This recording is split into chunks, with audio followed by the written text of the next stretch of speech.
Halo kelas, selamat datang kembali di sesi kedua mata kuliah perencanaan pemasaran. Sesi kedua kali ini kita akan membahas perancangan dan pengembangan perencanaan pemasaran.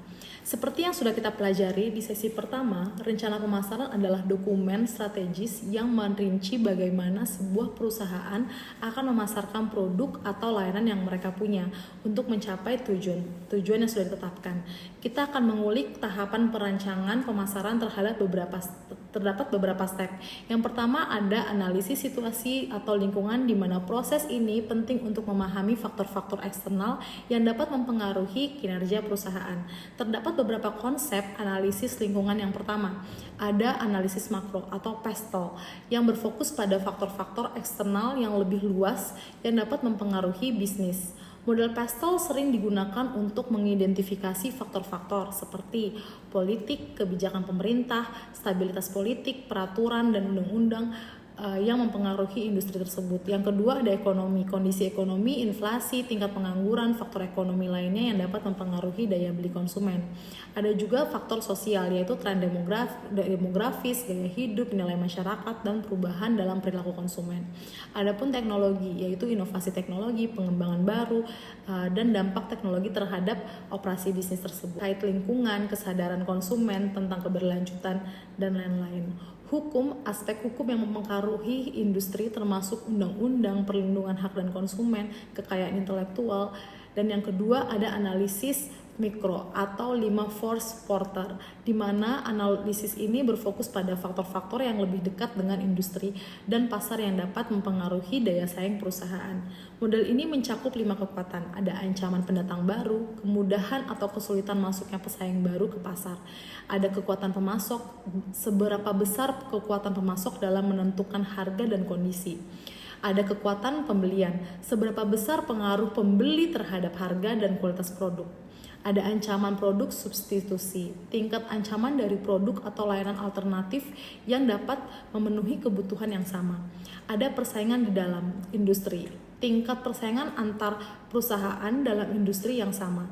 Ketiga, analisis internal. Selain analisis lingkungan dan eksternal, penting juga untuk melakukan analisis internal untuk memahami kekuatan dan kelemahan perusahaan itu sendiri.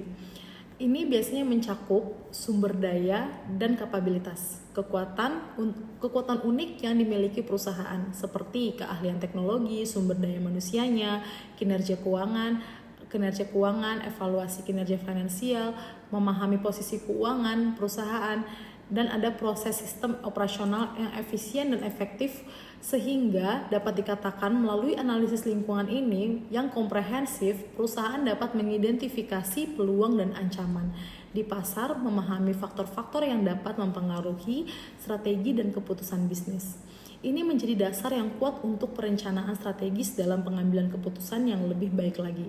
Biasanya, perusahaan dapat menggunakan analisis SWOT atau SWOT matrix setelah melakukan analisa lingkungan. Selanjutnya, pembisnis perlu menetapkan tujuan pemasaran yang spesifik, terukur, dan realistis. Misal, meningkatkan pangsa pasar, meningkatkan penjualan, atau memperkenalkan produk baru menggunakan iklan. Setelah itu, menentukan target pasar untuk mengidentifikasi segmen pasar yang ingin dijangkau berdasarkan karakteristiknya dan perilaku pelanggan. Masuk ke dalam strategi pemasaran terdiri dari positioning, bagaimana produk atau layanan akan diposisikan di pasar, dan bauran pemasaran atau 4P. Produk sebagai fitur manfaatnya, harga sebagai penetapan harga seperti diskon, kebijakan harga, dan lain-lain. Ada tempat atau place, saluran distribusi atau lokasi penjualan, ada promosi di mana komunikasi termasuk iklan untuk menjualkan produk tersebut.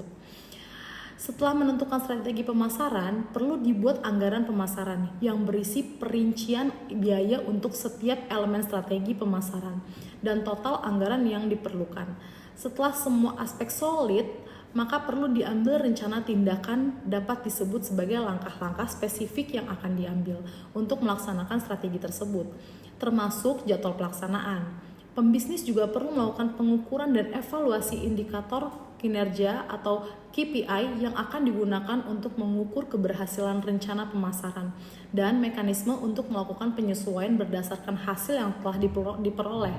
Tidak lupa, pembisnis juga perlu melakukan resiko dan mitigasi untuk mengidentifikasi potensi resiko yang mungkin dihadapi dan strategi untuk mengatasi resiko tersebut.